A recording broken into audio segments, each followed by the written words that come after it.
everyone, welcome back to my YouTube channel and welcome to my savings video. So in today's video I'm going to be sharing with you my top tips for saving, how I save money, tips that I could recommend to you for saving money or things for you to look at. Yeah, I'm not by no means an expert, so some of the tips I'm going to give you, you're probably going to think that is so obvious, Lauren, but honestly sometimes the most obvious ones are the most effective ones, and there's quite a few different topics and scenarios that I'm going to discuss in this little video. I've got my little notebook here, so I'm going to jump straight in. I'm going to try and make it as quick and snappy as possible so that I'm not talking for half an hour basically, because no one wants that. So first thing I will just say is the best thing to do when you're thinking of saving money, or if you've got something in mind, is to set yourself a goal. Decide on your priorities. So that might be buying a house, it might be buying a car, saving to go traveling, like whatever it may be, or even just if you want to save up for Christmas. Like another thing that people do throughout the year is to save up ready to buy Christmas presents, because otherwise Christmas kind of just arrives and you're like, oh my god, I've not saved. So anything like that, set yourself a goal, write down what it is you want to save for, how much you want to save, and make that your priority. Then you know what you've got to work towards and what you've got to do to get there. So I'm going to stay online afterwards when I upload this video, so if you've got any questions or you want to ask me anything, comment them below or pop me a message on Instagram and I'll try and help you as much as I can. First thing I would say, one of the biggest things I would recommend is downloading the Save the Change feature on your online banking. So some banks may be different, some banks may call it something else. So my bank offer a Save the Change feature. So I did mention this in my buying a house Q&A, but basically say I went to Tesco and I spent £2.20, the 80p would then be transferred into my savings account because it rounds it up to the next pound. So essentially you don't notice it going out. I know it sounds really silly, but because it's such a small amount, you literally don't notice it, and before you know it you can log into your internet banking and you've got like things adding up in there. So yeah, you do find that like the 20p, 40p, 80p, it all adds up really, really quickly, and that's just kind of like something in the background because you don't notice it. You honestly don't notice it. The next tip would be to write a budget sheet. Now I know that that sounds probably the most obvious thing to do, but genuinely every month I write a budget sheet. I want to know everything that's expected to come into my bank account and everything that's going out. Don't get me wrong, I still allow for things like miscellaneous, so I'll still allow for, I don't know, if I know that month I'm going somewhere with my friends, or I might have more of an expensive month coming up, then I do allow for that in my budget sheet. But if you can see everything that you've got coming into your account and how much you've got going out, you can then really work out how you're going to save your money, and you can then see how much you've got left for the month. For me, I will then work out how much I've got left, and from that amount I will work out how much I'm going to put into savings. As much as I love saving and I think it's really important to have savings, you don't want to make yourself really unhappy in the process. So I would always say leave a little amount if you can. I know that everyone's situation is so different, but if you can try and save and still maybe have a little bit left over so you can go and do things, you won't feel as much pressure to save. I don't think you won't feel like as stressed about it, because there's nothing worse than being like, I can't do anything, because then you get yourself into a bit of a negative sort of mindset. Whereas if you take the pressure off a little bit and think, okay, well I've saved 50% of whatever's left, or 60%, whatever you're feeling, you will feel so much better. So yeah, get your budget sheet on Excel, write down what you've got coming in, what you've got going out, and then you can see how much you're going to save. So next up, online shopping. I am the worst for this, but this is something that I've learned and taught myself to do, and I would really recommend trying it. So I don't know, it's payday and you're online shopping and you think, oh, I've been paid, I'll treat myself. I add everything to my basket like I normally would, but then I go to sleep and I sleep on it. I don't buy it. I leave it in my basket, shut my laptop down, go to sleep. If I wake up the next day and I've forgotten about it, or 2 days after I've forgotten about it, then I don't buy it, because I clearly wasn't that interested in buying it in the first place and I clearly don't need it. And that is the best way to look at things, whatever it may be. It doesn't have to be clothes, it could be anything that you're looking to purchase. If you wake up the next day, you don't think about it, or the day after you don't think about it, you don't need it. You can save that money. So that is one thing I always do. I feel like a lot of us are impulse buyers, and we'll see something because we've seen it on Instagram and someone's wearing it and we think, yeah, that's really nice, I want it. And then you buy it and you probably never wear it. And honestly, I know it sounds so silly, because for me that is one thing that I've taught myself to do, and you just feel so much better for it, because you'd rather see the money sitting there in your savings account. Okay, what next? Okay, so takeaways / fakeaways.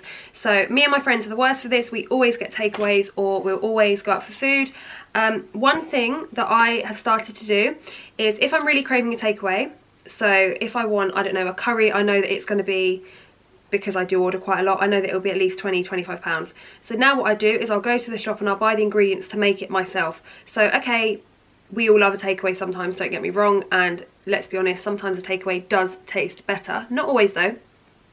So I'll go to the shop, buy the ingredients, and let's just say it came to £8.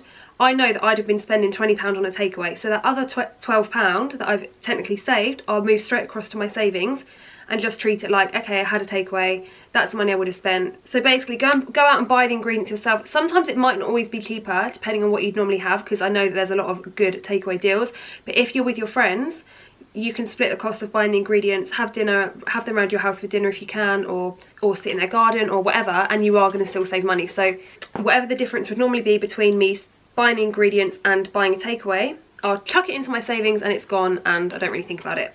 Okay, on the topic of food, meal planning. I know it sounds really silly, but meal planning is the way forward, because you don't buy things, you're not out and about and you think, oh, I just haven't got dinner tonight, I can't bother to make anything, I'll buy a ready meal or I'll buy McDonald's. If you meal plan down to everything, breakfast, lunch, dinner, and even a snack, you'll find that you can just go and get your shopping, and that's all you need. You've got everything. You don't need to worry about popping to the shop after work. Before I moved out, I would be really guilty for just buying loads of stuff, like buying lunches, buying meal deals on the way home from work. If I knew that my mum was going to be out and I couldn't be bothered to cook dinner, I'd order food or I'd buy a ready meal.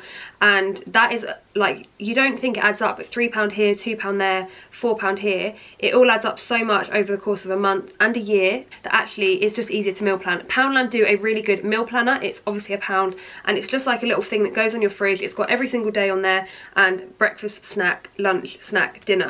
So you've got loads of space on there to write down your meals, and it's just a much more beneficial way of like doing your food shop. You don't waste loads of money, and yeah, you don't like rush to the shop after work to grab something quick for dinner, because also I always find that the little convenience stores are the more expensive ones. The worst thing for me was when I go to travel to London, I would always buy a hot chocolate at the station all the time. And obviously depending on what station you're at or what it is you're going for, I'll buy a chocolate bar and a hot chocolate, and again it's £4. You can get a reusable cup, take a hot drink with you, take some snacks in your bag with you. Like, I know it sounds a bit boring, but you've just got to decide like ultimately how much you want to save and how much you want to achieve your goal.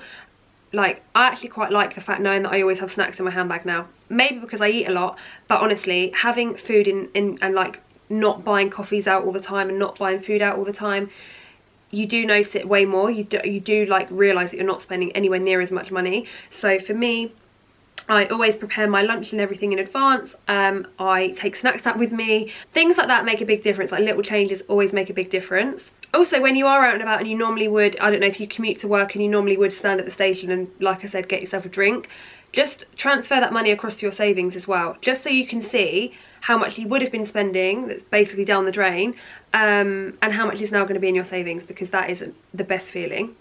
Okay, so selling things you don't need. Things like car boot sales, Depop, Facebook pages, Instagram even. You must have things laying around your house that you probably think nobody would buy that. I can guarantee you somebody will buy it. The amount of stuff I've taken to a car boot sale before thinking that's never going to sell, and it sells. Regardless of how much it sells for, that money is money that would just be sitting. That money has come from nowhere, because really the clothes have just been sat, or whatever it may be, have just been sat in your house, gathering dust probably, because you probably haven't worn them or you've not used them, whatever it is.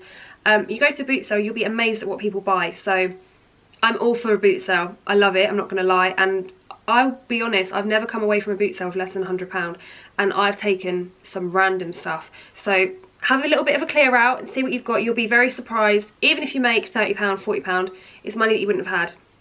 And that's how you've got to look at it when you're saving. What have we got next? Okay, so price comparison sites. Whether you have got a phone or whatever bills you pay for, price comparison sites are the way forward. Now, one website that I always go on is Money Saving Expert, because he always puts the best tips on there. So whether that's for literally everything, even things like travel insurance, not that we'll probably need that at the moment, but everything that you can think of, house insurance, phone bills, water bill, there's so many different tips on there, and you'll be really surprised. So for example, you might have an iPhone and you might be paying 50 quid a month. If you don't need to upgrade your phone and you've finished your contract, just switch to a SIM only deal. You can get literally a package that's probably half the price. So I know they have some really good SIM only deals for like £15 a month, £20 a month. If you don't need to upgrade, then why are you? Like, I know it sounds really silly, and that probably came across as like really strict, but if you don't have to, and you're happy with your phone as it is, there's nothing wrong with it, then you can easily save yourself money on your phone bill every month. And yeah, Money Saving Expert and other price comparison sites are the way forward for everything. You'll be surprised at how much they've got on there, but I always compare prices now before I do anything. Okay, when it comes to holidays and things like that, so obviously this video is very much focused on saving, but I still make sure that I try and enjoy myself in terms of, like, I don't know, holidays or little breaks or days out, things like that. And one thing I will always do is shop around. If you need a holiday booked, I'm your girl, because I'm not joking. I will spend hours on there. Yeah, okay, it takes time, but I always find the best deals and the best prices and the best packages, and that is because you've just got to be patient and shopping around. It doesn't always pay to just buy something because it looks a really good price. If you always shop around, you're bound to find either like a slight difference or some cases a big difference. So yeah, that's just a really simple one, shopping around. Some people don't have the patience for it, but trust me, when you see your savings adding up and the money you're saving, it becomes addictive. I think the hardest part is definitely getting started, but once you start seeing savings in your account, you think, do I want that, or would I rather put it in my savings? And as soon as you see it creeping towards another milestone, whether that be £100 or £1,000, whatever you see it creeping towards, you get really competitive and you're like, no, I'm not going to spend money, I'm going to put it in my savings. So yeah, definitely shop around and don't just rush into something. The next thing I'm going to talk about is a credit card. If you've got a credit card at the moment and you're currently paying a lot of interest, and I don't know, you don't know when you're going to be able to pay it off, but you're paying a lot of interest, I would recommend doing a balance transfer. So like I said, I'm no expert in this, but this is something that I did when I graduated, because I was a bit of an idiot at uni, if I'm honest, and I racked up an overdraft of £2,000, I think, of my student overdraft. I left uni, and the interest on it was ridiculous, because every time I get paid, I wouldn't be out of my overdraft. And I think that's why now I'm so funny with money and I'm so good with money, because honestly, it was so stressful every month to just see interest coming out, and it wasn't even that much. And I can imagine that for credit cards, the interest would be a lot higher, as opposed to just what I had in my student bank account. So what I did was a balance transfer. So I went on Money Saving Expert. This isn't a plug for him, I promise. And I just looked on his balance transfer deals and the best ones available. I managed to get 36 months 0% interest free, and the money went into my account. So I paid off my overdraft in my bank account, and then I just had this kind of like credit card balance transfer thing. If you know that you can pay off the money within the amount of time that's interest free, then I would really recommend it. If you're unsure if you're going to be able to pay it off in time, then that's when you need to look into it, because the interest rates are ridiculous when the promotional period has ended. So I think once my promotional period ended, it was going to be like 22% or something crazy. I can't remember the exact figure, but I was like, okay, you definitely need to get it paid off before the end. So if you, I don't know, say you've got £1,000 on a credit card, but you're paying loads of interest every month, you would be maybe better off doing a balance transfer, switching it to a 0% balance transfer credit card. If you know you've got 18 months interest free and you can pay it off within that time, then I would really recommend doing it. They also do soft searches on Money Saving Expert, so it doesn't affect your credit score, to have a look at the ones that are on his website. So that's what I did, and it's all done now, and I'd really recommend it. And the last thing I'm going to talk to you about is sales. So I know that sounds really silly, but every year, and don't get me wrong, I am a really family orientated person. I absolutely love Christmas, but every year on Boxing Day now, I go out in the sales. And I know that for some people that is their worst nightmare, and I don't particularly enjoy it, but the reason I do it is because I get some good bargains, to the point where I will stock up for people's birthday presents throughout the year. So I'll go in there on Boxing Day. One of the main shops I go to, well, a few shops I go to are Boots and Superdrug. They always have the best Boxing Day sales, and I'll go in there and I'll just stock up on all of their 3 for 2 gifts, or their perfume gift sets, whatever's in the sale basically, and I will stock up for people's birthdays throughout the year. And it is so nice when it gets to like April and you know you've bought someone's birthday present, because you bought it at Christmas, that money's gone and you've saved money really, because the gift would have probably cost you double the price.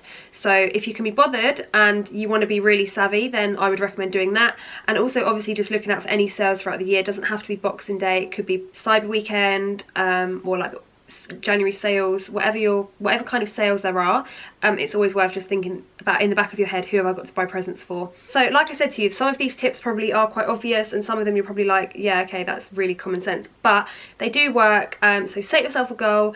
get yourself motivated. I'll stay online and answer any questions you may have, so either comment them below and I'll try and help you, or if you want to drop me a message on Instagram, that's fine. So yeah, I really hope you enjoyed this random video from me, and let me know if there's any other videos you want to see, and I will see you in my next video.